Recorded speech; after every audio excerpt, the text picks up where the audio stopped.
lang kayo sa mga bato kasi masyadong matalas. Bumabaon sa footwear ko. So ito yung suot ko. Bumabaon. Ingat lang kasi meron ding mga part na gumagalaw yung inaapakan, so dahan-dahan lang rin. Kasi kung titingnan mo yung mga parts na to, talas Bali nanggaling ako sa Pako, Maasin.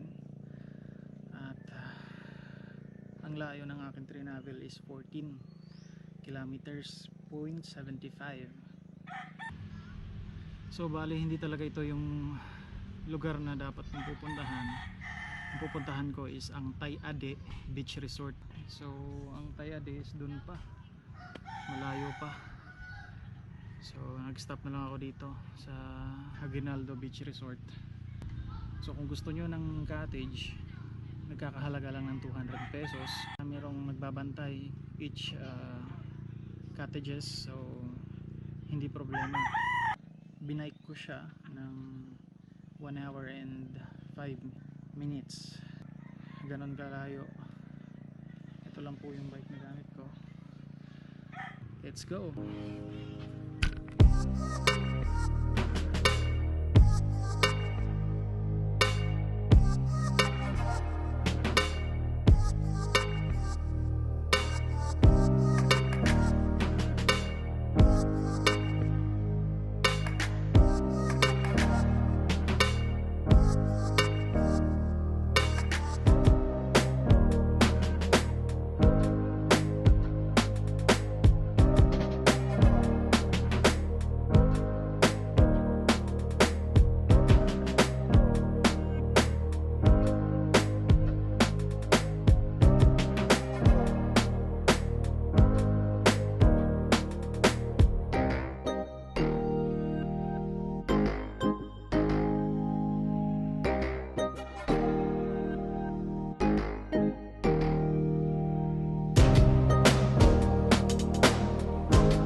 Cambaro Cave. Oh, Cambaro Cave.